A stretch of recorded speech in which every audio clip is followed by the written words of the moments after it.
Hello dear students, मी doctor Sagar Jadhav, bright future education ग्रुपमधनं. तर आजच्या व्हिडिओचा topic खूप इंटरेस्टिंग आहे. म्हणजे माझ्या डेलीच्या लाईव्हमधनं काही क्वेश्चन्स आलेले होते किंवा काही पॅरेंट्सनी सजेशन मागितलं होतं, की सर BMS की BDS हा जो टॉपिक होता तो खूप जरा इंटरेस्टिंग वाटला मला. म्हणून त्यावरती मी एक YouTube व्हिडिओ बनवतो आहे. त्यामध्ये course comparison, fee structure, admission procedure किंवा ज्याही गोष्टी आहेत निगडित BDS आणि BMS याबद्दल प्रॉपर पूर्ण डिटेलमध्ये हा व्हिडिओ होणार आहे. तर व्हिडिओला शेवटपर्यंत बघा आणि चॅनलवरती नवीन असाल तर नक्की चॅनलला सबस्क्राईब करून नोटिफिकेशन बेलला क्लिक करून ठेवा. म्हणजे तुम्हाला जेही लाईव्हचे नोटिफिकेशन आहे किंवा व्हिडिओचे नोटिफिकेशन असतील ते तुम्हाला भेटत जातील. चला तर व्हिडिओला स्टार्ट करूया. आजचा टॉपिक आहे BDS versus BMS. Course difference. आता एक्झॅक्टली कोर्स डिफरन्स सर म्हणाल की तुम्ही का कोर्स डिफरन्स सांगताय? आता खूप सारे विद्यार्थी कन्फ्यूज आहेत, की जसं काही म्हणता की सर पहिलं तर BDS ला खूप जास्त चांगलं म्हटलं जायचं किंवा मग आता BMS चा का ट्रेंड आलाय त्याबद्दल आपण जाणून घेणार आहोत या व्हिडिओमध्ये. व्हिडिओला शेवटपर्यंत बघा. तुम्हाला प्रॉपर एक्झॅक्टली कोणता कोर्स या दोघांपैकी चूज करायचा याच्याबद्दल पूर्ण इन्फॉर्मेशन भेटून जाणार आहे. सगळ्यात महत्वाची गोष्ट BDS. बघा BDS म्हणजे काय? Dental doctor. म्हणजे जे डेंटल डॉक्टर आहेत त्यांना BDS म्हटलं जातं. BMS म्हणजे काय? आयुर्वेदिक डॉक्टर. पण आता BMS चा दुसरा अर्थ असा झाला आहे, प्रॅक्टिस अँड प्रिस्क्राईब हे दोन्ही गोष्टी BMS ला लागू झालेल्या आहेत. त्यामुळं BMS ला जास्त महत्व आलेलं आहे. ते पुढे जाऊन मी तुम्हाला प्रॉपरली डिटेलमध्ये सांगणार आहे. स्टुडंट, हे दोन्ही कोर्स प्रॉपर चांगले आहेत, पण करिअर डायरेक्शन वेगळी आहे. दोघांची करिअर डायरेक्शन ही प्रॉपरली वेगळी आहे. BDS फोकसमध्ये असतो teeth, gum, oral health, dental surgery, dental clinic.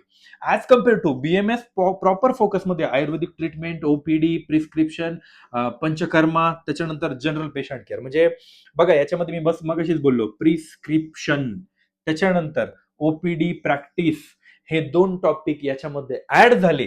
त्यामुळं सगळ्यात जास्त ह्या BMS ला वेटेज आलेला आहे. OPD, प्रॅक्टिस आणि प्रिस्क्रिप्शन म्हणजे तुम्ही ॲलोपॅथिक मेडिसिनही यामध्ये प्रिस्क्राईब करू शकता. त्यामुळे BMSचं महत्व जास्त वाढलेलं आहे. हे सर्वांनी लक्षात घ्या. डेंटलमध्ये तर तुम्हाला कॉमनच माहिती आहे की कायमच डेंटल सेम याच्यासाठी फेमस आहे की डेंटल सर्जरी किंवा ओरल सर्जरी असेल यासाठी. BDS कोर्स, त्यानंतरचे स्कोप्स याच्याबद्दल आपण थोडक्यात जाणून घेऊया. बघा, सगळ्यात महत्वाची गोष्ट BDS म्हणजे डेंटल फील्ड आहे. BDS नंतर स्टुडंटला डेंटल प्रॅक्टिस करता येते, दुसरी कुठलीही प्रॅक्टिस करता येत नाही. डेंटल क्लिनिक ओपन करता येतं, स्वतःचं क्लिनिक ओपन करू शकता, MDS करू शकता, स्पेशलायझेशन करू शकता, कॉस्मेटिक डेंटिस्ट्री म्हणजे कॉस्मेटिक आता सध्या आजकाल खूप ट्रेंड बनलाय.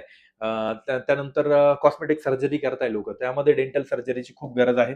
इम्प्लांट म्हणजे ज्या पेशंटचे आपण म्हणतो दात किडणे वगैरे त्यांच्यासाठी इम्प्लांट वगैरे केले जातात, तर ते इम्प्लांट आहे.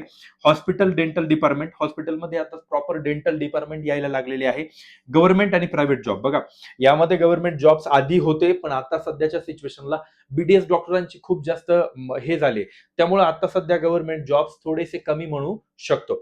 BDS हा एक फोकस कोर्स आहे मेनली डेंटल ट्रीटमेंटसाठी. म्हणजे बघा, मी एक तुम्हाला क्लिअर सांगतो की ह्या डेंटल ट्रीटमेंटसाठी आहे, पण ज्या स्टुडंटचे ऑलरेडी पॅरेंट्स ऑलरेडी प्रॅक्टिस करतायत डेंटलमध्ये, त्यांच्यासाठी हा खूप चांगली अपॉर्च्युनिटी बनू शकते. का? त्यांची ऑलरेडी पेशंट फ्लो बनलेला आहे, त्यांचं नाव ऑलरेडी बनलेलं आहे, फक्त त्या क्लिनिकमध्ये बसायचं आहे. तर त्या विद्यार्थ्यांसाठी BDS is a best way. Otherwise ज्या विद्यार्थ्यांना BDS करून अब्रॉडमध्ये सेटल व्हायचंय, ऑस्ट्रेलिया असेल किंवा कोणतीही कंट्री असेल, त्या विद्यार्थ्यांसाठीही BDS एक बेस्ट ऑप्शन असू शकतो. आता येऊया नेक्स्ट म्हणजे BMS. बघा, BMS मी मगाशीच बोललो की का इतका फेमस झालाय BMS, तर त्यामागचं रिझन मी तुम्हाला सांगितलं की जे विद्यार्थी पहिलं MBBS, आता MBBS ला ऍडमिशन नाही भेटत आहे, त्या विद्यार्थ्यांसाठी BMS सगळ्यात जास्त फेमस झालाय. ते म्हणजे BMS म्हणजे आयुर्वेदा मेडिकल प्रॅक्टिस आहे, पण सध्याच्या सिच्युएशनला ऍज अ आयुर्वेदिक डॉक्टर म्हणून बघितलं जाणारा BMS डॉक्टर कडून प्रॅक्टिस करू शकतो. प्रॅक्टिस म्हणजे नॉर्मल तो आयुर्वेदा म्हणूनही प्रॅक्टिस करू शकतो, प्लस त्याबरोबर ॲलोपॅथीची प्रॅक्टिस करू शकतो. म्हणजे प्रिस्क्राईब करू शकतो, IV देऊ शकतो, IM देऊ शकतो. त्यामुळे सगळ्यात जास्त डिमांड आलेला आहे BMS ला. आता सगळ्यात महत्वाची गोष्ट, करिअर ऑप्शन्स काय? आयुर्वेदा क्लिनिक करू शकतो, पंचकर्मा सेंटर ओपन करू शकतो. ओपीडी प्रॅक्टिसमध्ये तुम्ही ॲलोपॅथीचीही प्रॅक्टिस करू शकता. हे सर्वांनी लक्षात ठेवा. ॲलोपॅथी म्हणजे एमबीबीएस जी प्रॅक्टिस करतात त्याच्या खालोखाल काही रिस्ट्रिक्शन्स आहेत. ओपीडी वगैरे, डे केअर वगैरे तुम्ही चालू शकता. प्रिस्क्रिप्शन म्हणजे तुम्ही मेडिसिन प्रिस्क्राईब करू शकता. पॅरासिटामॉल असतील, अँटीबायोटिक्स असतील, सगळं प्रिस्क्राईब करू शकता तुम्ही. बीएमएस जरी असाल तरी पण. एमडीएमएस करून तुम्ही ऍज अ प्रोफेसर म्हणून जॉब करू शकता इन तुम्ही कॉलेजेस किंवा गव्हर्नमेंट कॉलेजेस असतील, प्रायव्हेट कॉलेजेस असतील, अशा ठिकाणीही तुम्ही जॉब करू शकता. गव्हर्नमेंट पण जॉब अवेलेबल आहेत. ऍज अ मेडिकल ऑफिसर जर एमबीबीएसच्या जागा जर भरत नसतील एमबीबीएस डॉक्टरांकडून, तर त्या ठिकाणी बीएमएस डॉक्टरांनाही घेतलं जातं. वेलनेस सेंटर आणि हेल्थ केअर सेक्टरही खूप चांगलं डेव्हलप आहे बीएमएस साठी. सो तिथेही बीएमएस डॉक्टरांचा युज केला जातो. बीएमएस मध्ये जनरल ओपीडी आणि पेशंट हँडलिंगचा स्कोप जास्त दिसतो. म्हणजे फॉर एक्झाम्पल बीएमएस करून आणि डॉक्टर काय करतात, रुरल एरियामध्ये प्रॅक्टिस सुरू करतात. त्या ठिकाणी पेशंटचा फ्लो खूप चांगला असतो. म्हणजे नॉर्मल तुम्हाला सर्दी खोकला झाला, तुम्ही एमडी डॉक्टरकडे जाणार का? नाही. तुम्ही बीएमएस डॉक्टरकडे जाता किंवा बीएचएमएस डॉक्टरकडे जाता. ते तुमचा प्रथमोपचार करता, प्रायमरी ट्रीटमेंट करता. जर तुम्हाला काही मेजर जर असेल तर ते एमबीबीएस वाल्या डॉक्टरकडे तुम्हाला रेफर करता. दिस इज द सिनॅरिओ. हे सगळं असंच पद्धतीने चालतं. आता पुढे जाऊया. सगळ्यात महत्वाची गोष्ट, why BMS is value increase. मी पहिलंच बोललो, डॉक्टर म्हणून प्रॅक्टिस करण्याची अपॉर्च्युनिटी आहे. आयुर्वेदिक ट्रीटमेंटची डिमांड वाढत चालली आहे. क्लिनिक सेटअप करता येतो.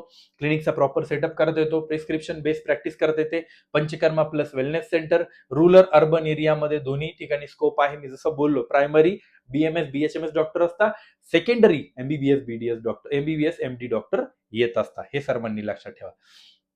आता जसं बोललो की BDS versus BMS practice comparison, field practice, patient description आणि फ्युचर. म्हणजे बघा, बीडीएस साठी डेंटल आहे, डेंटल क्लिनिक टाकू शकता. टीथ आणि ओरल हेल्थ मध्ये काम करतात, डेंटल रिलेटेड आणि एमडीएस. फ्युचरमध्ये पीजीएमडीएस करू शकता. आयुर्वेदामध्ये Ayurvedic medical, Ayurveda clinic plus OPD, general health plus Ayurveda medicine, MD MS plus Ayurveda. म्हणजे एमडीएमएस इन आयुर्वेदा तुम्ही इथे पीजी करू शकता. Best for dental care and medical practice through Ayurveda. हे सर्वांनी लक्षात ठेवा. Student should choose what. हा सगळ्यात पहिलाच प्रश्न होता की सर्व विद्यार्थ्यांना पडलेला होता की बीडीएस करायचं, बीएमएस का करायचं. तुम्हाला जर डेंटल फील्डमध्ये इंटरेस्ट असेल, तर डेंटल क्लिनिक किंवा एमडीएस करायचं असेल, तर तुम्ही नक्की बीडीएस चूज करायला हवं. बीएमएस जर तुम्हाला जर डॉक्टर प्रॅक्टिस करायची असेल, OPD, prescription, Ayurveda medicine field, तर तुम्ही बीएमएस करायला हवं. कोर्स निवडताना mark, budget, college fees, future scope आणि पर्सनल इंटरेस्ट असणं गरजेचं आहे. म्हणजे फक्त आई वडील म्हणताय की तुला डॉक्टर बनायचंय म्हणून डॉक्टर बनू नका. एक्झॅक्टली तुम्हाला त्याच्यामध्ये काय करायचं आहे, रिसर्च करा. आता एक्झाम झालेली आहे, आपण एक्झॅक्टली काय करू शकतो याच्यावरती जास्त फोकस करा. हे सर्वांनी लक्षात ठेवा. आता सगळ्यात महत्वाची गोष्ट, एक थोडक्यात सांगण्याचा प्रयत्न करायचा जर झाला, तर सगळ्यात जास्त विद्यार्थी बीएमएस कडे जात आहे. त्यामुळं माझं पर्सनली असं म्हणणं आहे की तुम्ही बीएमएस वरती जास्त फोकस करावा. आणि जर बीडीएस करत असाल, तर तुमचे अब्रॉड मध्ये चांगल्या अपॉर्च्युनिटीज वाढत चालतात. हे सर्वांनी लक्षात घ्या. So thank you so much. आजच्या व्हिडिओमध्ये तुम्हाला इन्फॉर्मेशन भेटली बीडीएस वर्सेस बीएमएस. नेक्स्ट व्हिडिओमध्ये तुम्हाला असंच काहीतरी स्पेसिफिक मी टॉपिक सांगणार आहे. Thank you so much.